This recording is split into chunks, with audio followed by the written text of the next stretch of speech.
All right, everybody, welcome back into another episode of Stadium Seat Sports. As always, I am Coop here with my partner and co-host Kriv. And in this episode, we're going to take a look at the conference championship games here. We got 5 conference championship games this upcoming weekend. And we're getting this video out a little bit later than we had anticipated. So we're going to go in depth in 3 of those conference games and then give you a pick 'em in the other 2 conference games just to try and keep the video relatively timely for you guys. So great. Without further ado, I think the first one we should jump into here is a rematch from a regular season game. And that's going to be the SEC championship, and that's Georgia and Texas. So take it away. Yeah, so I mean, like you said, this is a rematch, and the previous match did not go very well for Texas. And honestly, I think this is a revenge game to the highest degree. I truly do believe that this is going to be Texas winning this game. Obviously, a lot has happened since then. Texas really doesn't have a great schedule for us to base their kind of achievements off of, and Sure. this is gonna be a true test. It's kind of crazy that you know Georgia's a two-loss team. They very easily could have been a three-loss team going into this game. Uh, Very easily. what was the seven overtimes? Yeah. I mean, it So was 7 overtimes even against Georgia Tech. yeah, even though that overtime rule is ridiculous with the 2-point shootout, but regardless, I mean, that was a very tasking game. Mhm. And whether or not uh, win, lose, or draw, which you can't draw, obviously, Right. um, they expended a lot of energy in that game, both Yeah, they emotional did. and physical. I mean, it took a huge comeback effort just to win that game. Uh, And look, not to cut you off real quick, but you made that same point, and I think it came to fruition Yeah. when you talked about Texas A&M the week before they had to play Texas, where they had to go into overtime, several overtimes with the Auburn War Eagles, and you saw Texas just looked like the better team against Texas A&M, but you saw some overall general fatigue, I Yeah. think, for the Texas A&M Aggies from that game. So I think it's a really solid point when you're Yeah, talking about the yeah, and Georgia I Bulldogs. and I think that's a great case study for this. And honestly, it takes a lot out of you. And Mhm. I think Texas obviously looked pretty good last week. Tough road game rivalry.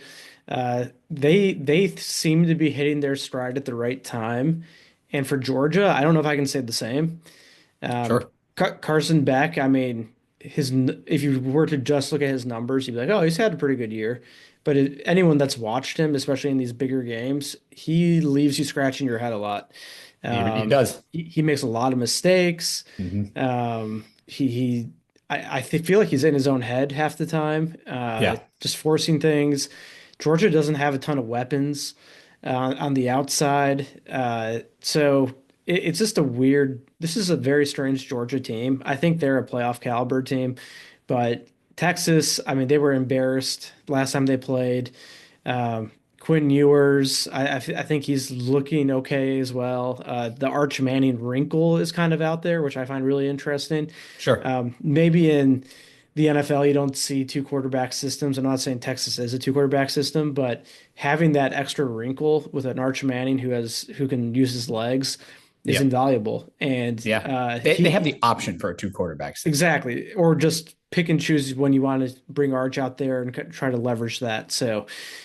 With that being said, I think Texas is going to win this game, and I think they're going to win it through the air. As crazy as that sounds, um, they're going to be honing in on stopping the Texas run game, which is Georgia's strength. Well, not necessarily a strength, but they have to sell out to stop the run Yeah. after what Correct. we saw against them against Georgia Tech last Hmm. week. So honestly, I'm picking Texas. I do think it will be a close game, but it's only -2.5 as of this recording, and I think they're going to win closer to 6 or 7 points. Yeah. I mean, look, that end point that you made in terms of having to sell out to stop the run, Georgia Tech's quarterback absolutely wreaked havoc on that Yeah, Georgia defense. And so, in comboing that with your point about Arch Manning being able to have the ability to run, I think is something that Steve Sarkisian in Texas may look to take advantage of because they saw how easily Georgia Tech was able to manipulate that Georgia defense with the quarterback run. So up and until Georgia and Kirby Smart show you they can stop it, why not utilize that? And and I'm going to keep my relative preview of this game and pick relatively short because I agree with you. I think Texas wins this game, and I'm going to hit on three main points here. And if before I do, it looked like you wanted to say something, so I'll let you, throw in some input here. Yeah, and back to my previous point, I think the legs the legs of Arch Manning could also be a decoy and set up Sure. some of the passing game.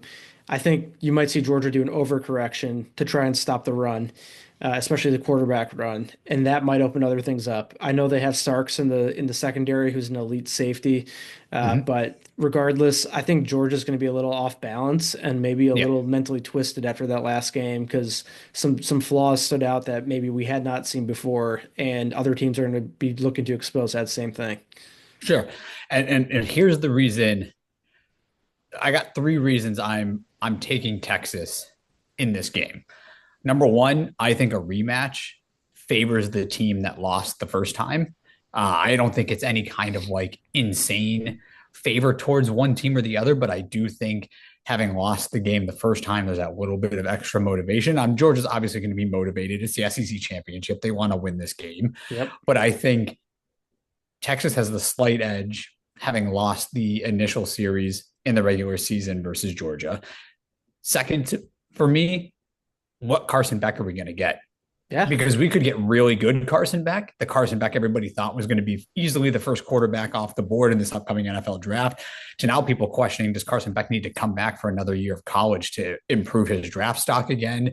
Like, he's been so hot and cold this year. And I do agree with you. I think it's really more of a mental game. And I think you've almost seen Kirby Smart and this Georgia coaching staff treating him a little bit with kid gloves, which to me details even more that it's probably mental. We know the guy's talented. Yeah. It's not a skill set problem, or he wouldn't have had the year he had the previous year, and we wouldn't have all these incredible expectations for him. So I do think it's mental. And then, like, for me, the Georgia, and you hit on this point already, but this is my third point for why I'm leaning Texas. Georgia had such a hard fought battle, and kudos to them for winning that game. They still ended up having to play seven overtimes. That's incredibly draining on a team. I know you're going to get up for the SEC championship game. I'm not contemplating that. I'm not questioning Georgia's ability to get up for this game, but the fatigue, both mental and physical, from having to go to the wire in seven overtimes with Georgia Tech just a week ago, or a week and a day because it was last Friday night, is, it can't be overstated how much that can take a toll on a team and a Yeah. program. Yeah. So those all 3 points I just mentioned there have me leaning towards Texas, and I am taking Texas in this game. The way Georgia wins this game is if they get a really good elite version of Carson Beck, and we saw it in the first matchup. Yeah. Does the Georgia defensive line and Georgia offensive line control the line of scrimmage? Because the Georgia defensive line was wrecking havoc on that Texas offensive line in the first matchup. The Georgia offensive line held up really nicely against a good, solid defensive front for the Texas Longhorns. So if that happens, if those two things happen for Georgia, then I think Georgia's walking out victorious. It's just, I don't I don't see those two things happening, at least to the degree that I think they need to happen for Georgia to walk out victorious. I don't think it's going to be any kind of blowout, nothing like that.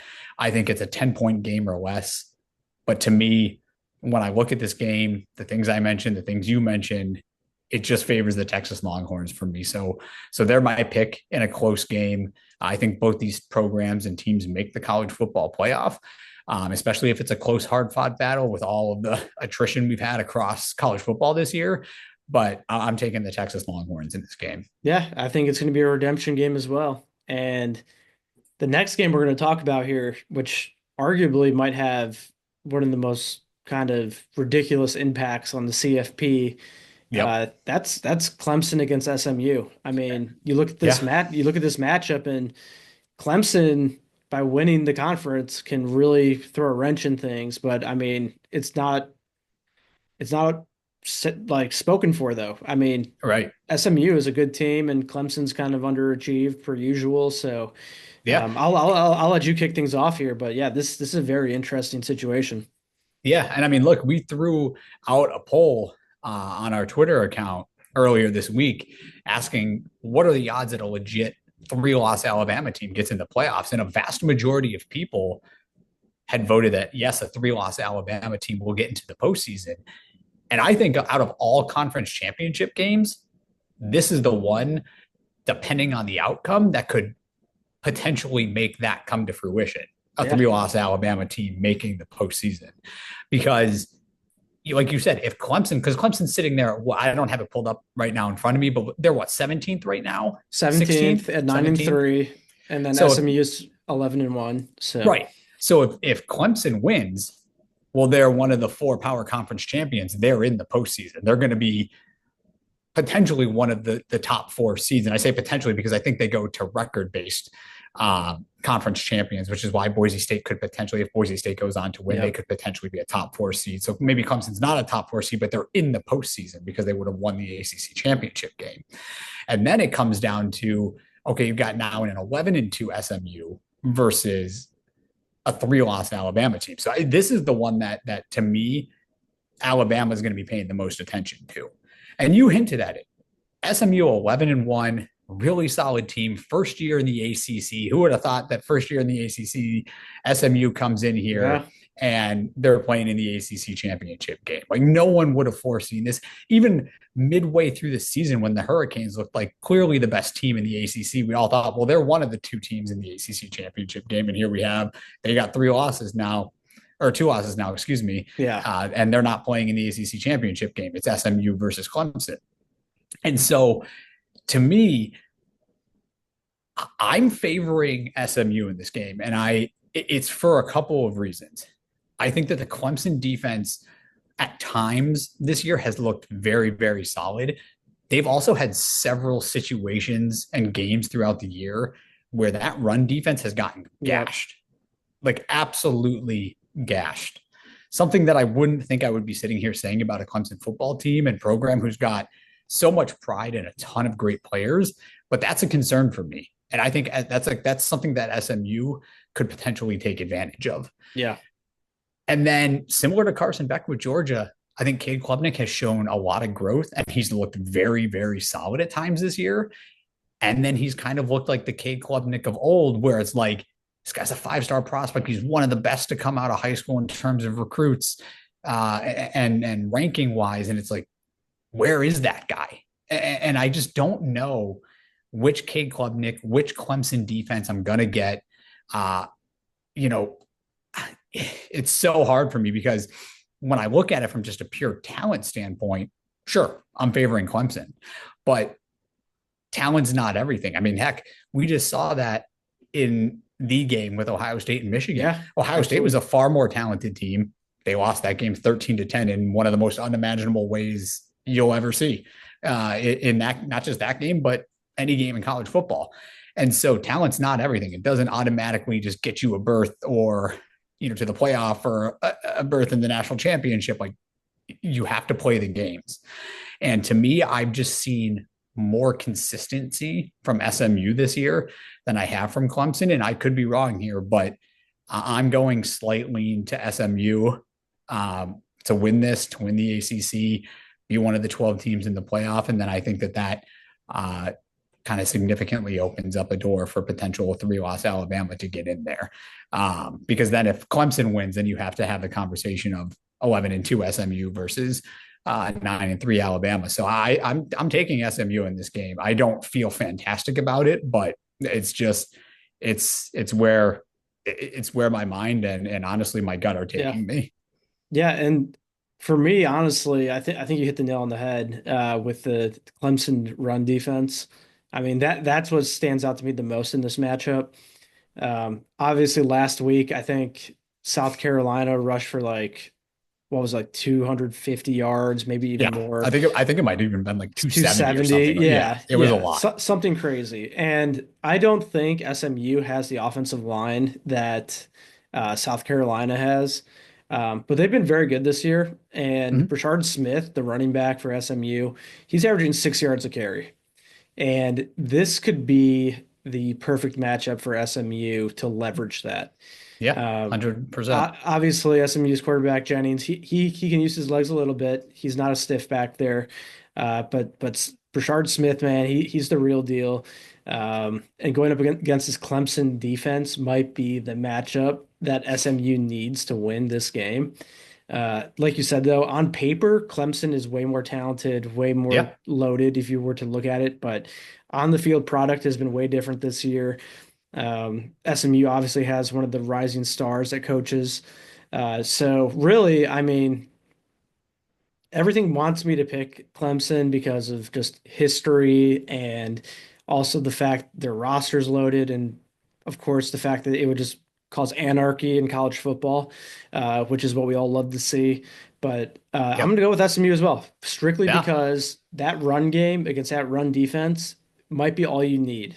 Yeah. And I it agreed. sounds crazy, but that when you get in these environments where tensions are high and you can lean Mhm. on the run game and you can't stop the run, I mean that can be a difference maker. So I'm going to go with SMU as well. Well, and I mean, and before we just close out on this game, I mentioned this game already briefly. We just saw one of the biggest ways to take away a talent advantage is to bleed the clock and just pound the rock. That's Yeah. exactly what Michigan did Yep. against Ohio State and what Ohio State couldn't do against Michigan. And I Yep. think that's exactly what SMU could do to Clemson, who is the more talented team.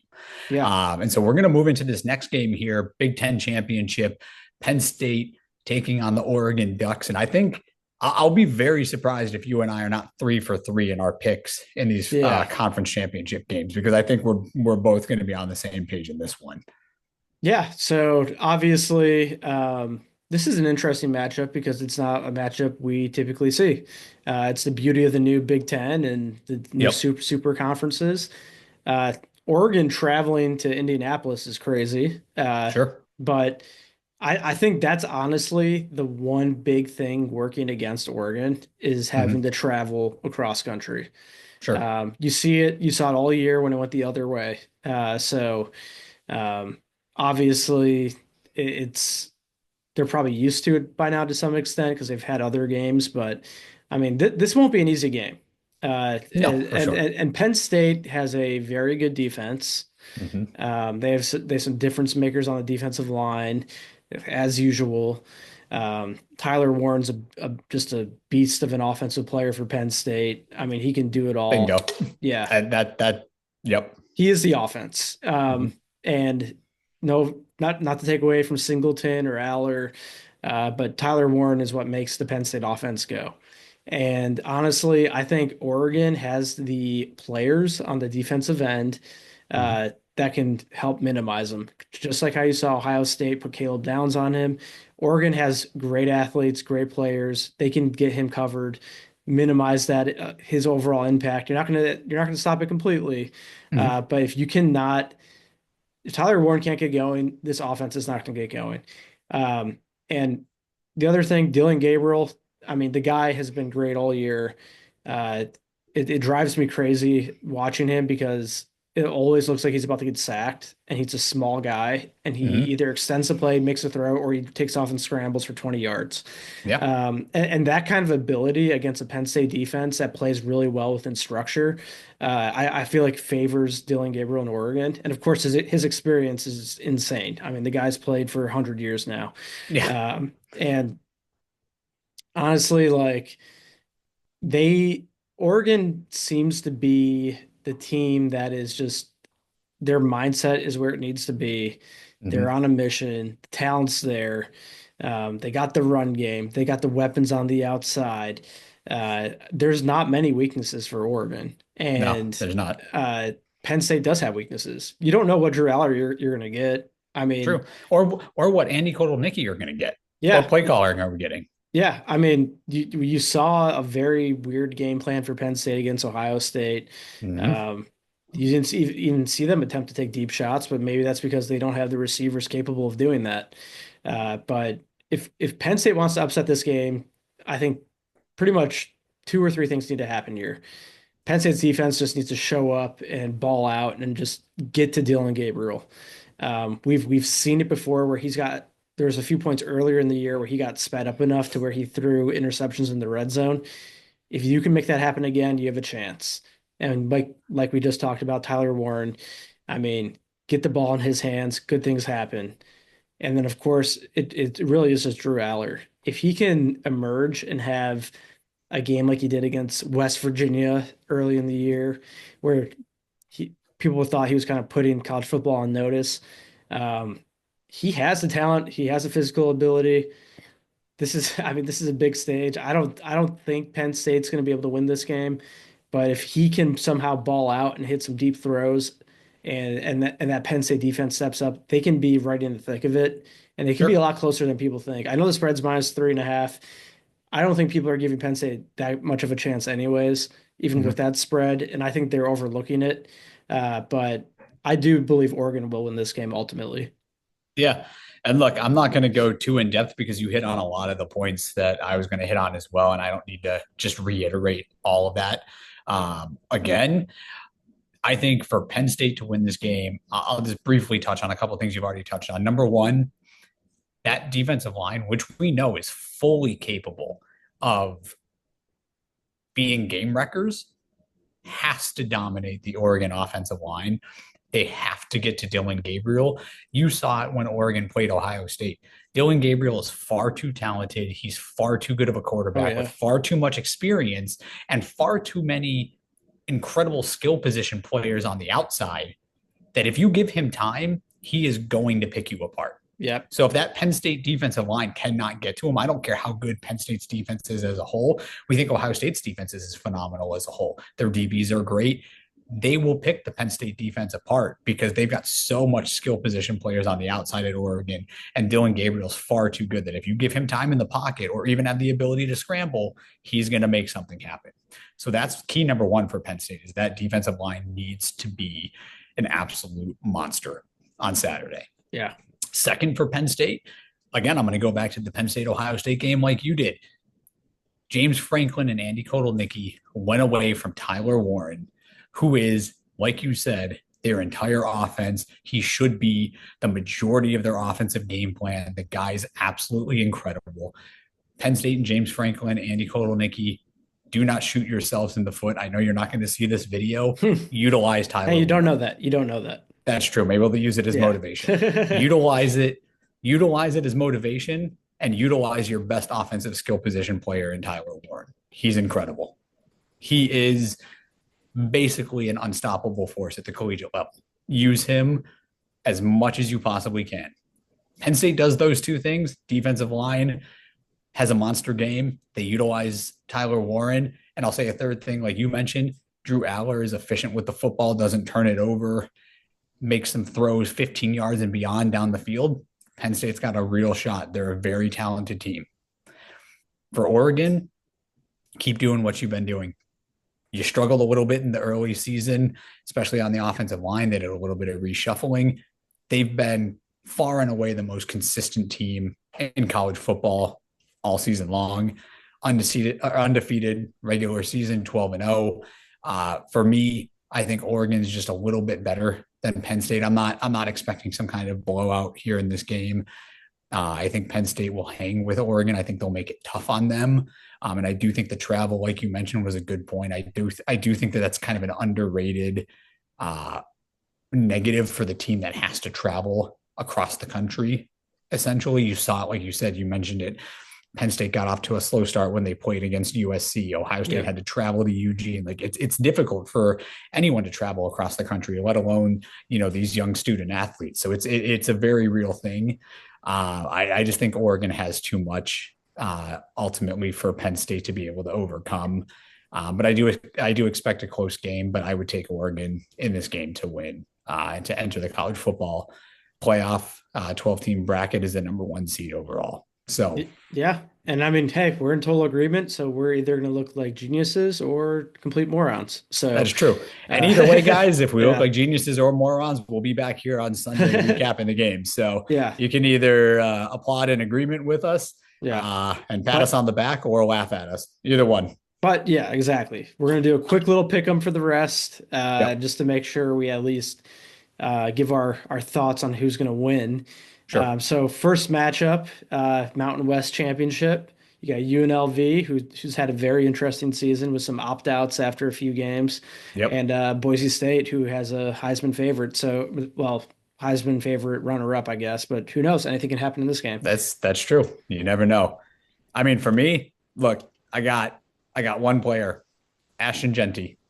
Like Yep. that for me is all I have to say in this game. And I could be wrong. Maybe I'm not giving UNLV enough credit, enough love here. I just think the world of Ashton Genty, and I think Boise State has had a phenomenal season so far, and I expect that to continue in the Mountain West, championship game here. So I think it's going to be a high scoring affair. I think it's going to be a close game. I don't think it's going to be a blowout by Boise State, but for me, I just think you got so much skill with Genty. Just Yep. pound the rock with him. Let him do what he's been doing all year long. Let him pad those Heisman stats up. Like I would love to see him just have an amazing game. But I'm taking Boise State in this game. Yeah, I agree. I think you ride Genty, you push him as far as he can possibly go. I feel bad for the guy because he has so many carries, but he is Mm-hmm. a stud. He is the heart and soul of that team, and he's clearly on another level talent wise. So, Yeah, I mean, I look, th he's just a workhorse. Like the yeah, guy doesn't complain at all. The guy is just incredible. Like what yeah, he's doing it's incredible to watch. I love it, and I yeah, want to see more of it. yeah, and I kind of want him to pull the upset and win the Heisman too. I think he is Boise State. He is the Yep. reason they're in this position. Not to take away from anyone else, but No, certainly not. But he's a complete stud. the Uh, guy who's been carrying him all year long has to be highlighted for sure. yep. And then the last game here, another one that could potentially have some playoff implications. Sure. Um, Number 16 Iowa State versus number 15 Arizona State. Obviously, Arizona State is in prime position now to make the college football playoff. So yeah. Who do you have winning this game? Oh man, this is so tough because the Big 12 has just been an absolute gauntlet year, like the entire year. Yeah. Like, I think coming into this year, we thought like Utah and Kyle Whittingham and their tough brand of football was going to come in and like they might dominate this conference. We thought they were going to be really good. And then, Colorado had that early ugly season loss to Nebraska and, Dylan Raiola and Matt Rule. And we thought, okay, maybe, Colorado's not looking as good as they, were projected to be. And then they come out and they look really good for like 6 or 7 straight weeks. And then they suffer that ugly loss. It's just like, we've had so many teams in the Big 12 that were like, that team now controls their own destiny and they're winning it all. And then they Yeah. fumble in the next week or two, and you're like, okay, they're out. Now it's this team, and the same thing. It just happens over and over and over again. I mean, Iowa State took a really ugly loss, either earlier in the year or mid in the year. I can't remember exactly where it was, where you're like, maybe Iowa State controls their own destiny and they're going to win it all. And then they just have like one of the worst losses they could have possibly had Yep. on their schedule. And you're like, well, they're gone. And now here they are. They're playing in the Big 12 championship against Arizona State. Arizona State had that unbelievable 25-minute end game against BYU the other week that, they stormed the field and they had to get off the field. It was just Yep. Yep. chaos. And now Arizona State controls their own destiny. Arizona State's running back reminds me of like Peyton Hillis. Like that guy Hmm. is just a bowling ball Yeah. of energy and toughness. And I absolutely love to see it. I think the guy is an incredible player. Like aside from Genty, like he's one of my favorite running backs to watch in college football. I think he's so entertaining. I think he is that team in terms of like just willing them, empowering them to victories, and the fact that they're in the Big 12 championship game here. So I'm going to take Arizona State. I don't feel phenomenal about it, but that's because I've not felt phenomenal about a Big 12 team all year, because every time I do, they stub their toe Yeah. in the next week or two, and then you're like, okay, well now I got to pick the next team that's the favorite to win it, and then they do the same thing. So I don't feel phenomenal about my Arizona State pick, but I'm going to go with it. I'm going with the Sun Devils. I expect to see the Sun Devils in the 12 team playoff, and we'll go from there, man. Yeah. I agree with the pick, and I love the Peyton Hillis reference. Yeah. That's a great throwback. Um, I personally like Arizona State because of Dillingham. I think he's a phenomenal coach. He has just Sure. transformed them as a program so fast. Yeah. The guy's a stud. Like you said, this game's gonna be close. Anyone can win this game. I think coaching and, of course, having a strong run game is two huge benefits Sure. in these kind of pressure cooker environments. And I Mhm. agree, Arizona State will be in the playoff. Yeah. Well, guys, if you made it through this video, if you watched this video, thank you guys so much for your viewership. Any likes or subscriptions, comments really helps the channel. I really appreciate it. We've been really active on social media. We've been active on X as of recent, and we're going to be adding a couple more social media platforms here. So stay tuned for that. Let's enjoy this. One of the final weekends of really full college football that we get here in this season before we head on into the postseason and all the bowl games.